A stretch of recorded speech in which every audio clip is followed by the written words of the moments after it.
In 1926, Henry Ford of the renowned Ford Motor Company introduced the 5-day workweek in a bid to increase efficiencies and maximise his company's profits. Since then, we've been living for the weekend and begrudging Mondays.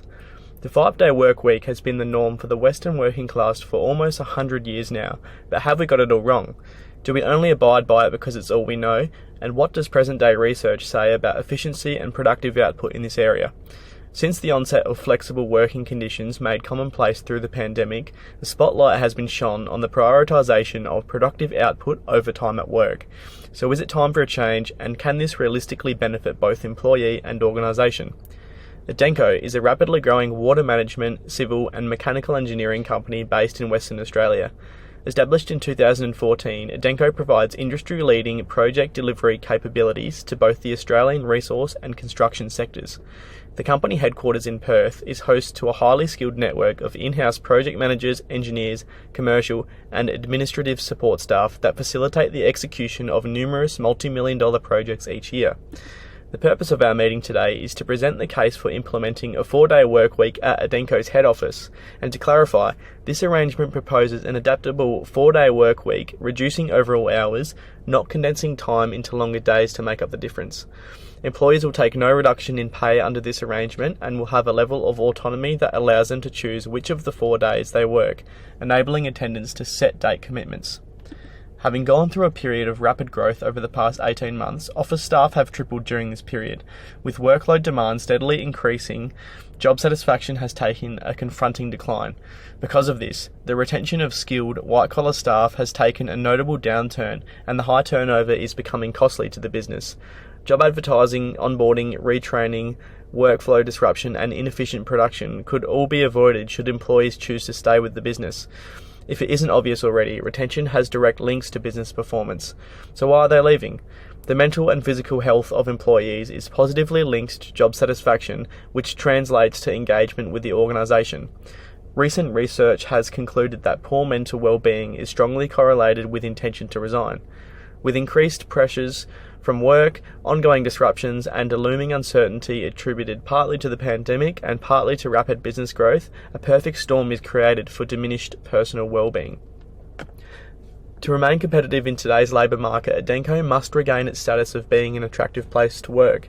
With a critical nationwide skills shortage, employers are doing all they can to present alluring working conditions to prospective employees. A well-received, family-friendly employment practice such as increases to paid parental leave have been definitively correlated with positive work-related outcomes, i.e. improved recruitment, retention and high levels of employee satisfaction. So one of the first questions we may ask ourselves is, what are the effects of fewer hours on productivity? Well, in 2019, American psychologist Adam Grant proposed to the World Economic Forum that a 4-day workweek must be embraced, as it would enable the workforce to focus their attention more effectively. While this perspective certainly doesn't apply to every sector across the workforce, it becomes applicable when we have computer-based employees who have a degree of self-sufficiency and are able to apply the principles of strategic planning to their workloads. With significant development in tools, tech, and process understanding within the 21st century, employees are continually able to work smarter rather than harder. Although face-to-face interactions are far from obsolete, you can now conduct meetings from the comfort of your own home without the requirement to travel, or even to put on pants. Time saver. Countries such as Iceland, New Zealand, Spain and Australia have all claimed overwhelming success in recent trials of the 4-day workweek, with Microsoft in Japan reporting to have increased productivity by just under 40% during the trial.